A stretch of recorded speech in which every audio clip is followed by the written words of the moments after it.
Hey everybody, thanks again for tuning in to another one of our leadership vlogs. I hope that you, your friends and family are all doing well and that you're handling this crisis as best as you possibly can. If you're sick, I wish you a fast recovery, and I can't wait for all of us to get back to norm and for things to get better. And trust me, things will improve.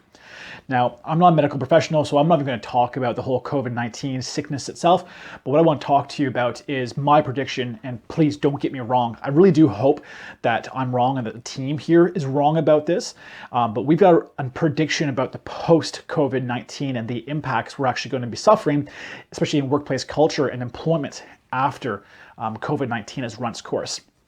Currently, everyone is in crisis mode. We're panicking. Many of us are hoarding food and toilet paper for whatever reason. But everyone is really doing their best to hold on to their jobs. Very few of us are actively giving up our work. We're doing everything we possibly can to keep cash flow coming in. We're reevaluating how we do our business, how we interact with customers. But really, everyone's just holding on to their jobs the best they possibly can just to survive this. With so much uncertainty, especially here in Australia, where we're based, people are doing everything they possibly can to really keep some sort of cash flow coming. But the real impact within workplace culture when we have that, we need to make sure that as business owners and leaders, we're actually looking after our team. Now, during these challenging times, we need to rely on our team far more than we ever have before. And if we're not looking after our team, if we're not making sure that those who are working for us or those we've had to step down for a little bit and put on hold their positions because we can't afford to pay them, we need to make sure we're still looking after them. Culture is going to be more important now than it has ever been for business. If we just simply go about our emotions and do everything we can just to keep cash flow coming into the business and ignore the people who are, for all intents and purposes, putting their lives on the line by still dealing with the general public, when it comes time for life to get back to normal, people are going to have had a lot of time to really assess how they feel. Now, what I mean by this is, as many people go into quarantine and self-isolation, and things slow down, people are going to have a lot more time to reflect. Now, I strongly advise everyone always should be doing some self-reflection to make sure that what they're currently doing and who they're currently working for is motivating them, is rewarding, and they're happy with what they do. But if I strongly believe that once all this is over and done with, people are going to come to the conclusion that they aren't happy in their workplace. They did not feel valued for all their sacrifices they did during COVID-19. Maybe they didn't feel valued before that. And there's going to be a lot of fallout because of that.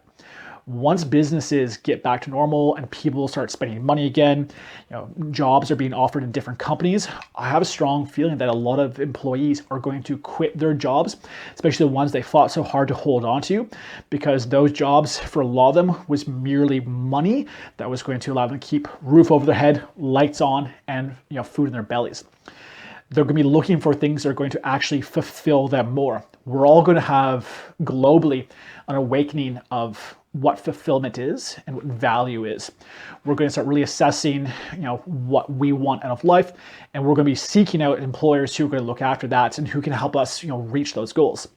So I do strongly believe that if businesses don't start focusing on their workplace culture now and through this, there's going to be some major repercussions. We're already dealing with a lack of customers coming through our businesses because of the lockdowns and the quarantines and social distancing. The last thing we need is the moment we see, light at the end of the tunnel, we're through this. All of a sudden, all of our team quit because we didn't look after them. We never let them know how much we value them. We never let their spouses and children know that we really appreciate, them for putting their lives and their health on the line for us during this challenging time. People are not going to actively quit now, but people will be actively quitting, and I strongly believe there will be a mass exodus after all this is over and done with. So my warning to all businesses during this time: if you have to close your doors, if you have to downsize, if you have to keep a skeleton staff, if you have any intentions to bring these people back in, keep these people, reopen your doors and use the same staff, you need to look after your team now more than ever. Your culture is crucial for you surviving the storm and then making it through the other side and continuing to grow. Don't allow when life gets back to normal to be your biggest downfall, and all of a sudden realize you're having to hire all these new people and retrain all these individuals. Look after your staff now, build that culture, and you'll see how better your business will be through this and post-COVID as well. Now remember, look after the people who are your team support network. Family, friends, spouses, send thank you cards. If you have suppliers who you can source toilet paper, hand sanitizer, or whatever, if there are ways you can offer care packages to your employees to say, I really appreciate this, it'd be a perfect opportunity for you to really invest in your team now, because when all this is over and said, we need to make sure that those people who've really given their all during this challenging time stay with us, because if we can build our culture now, it's only gonna get better later on. Thank you once again. Please make sure you like and subscribe to our YouTube channel. Head on over to our different social media platforms. Throughout this COVID-19, we're going to be giving away lots of free content. We've got some culture kits coming out, some tips on how to engage your team, how to build culture during these challenging times. But the most important part is, please remember your team. Don't ignore them. You need them. It's the only way we're all going to get through this. Best of luck.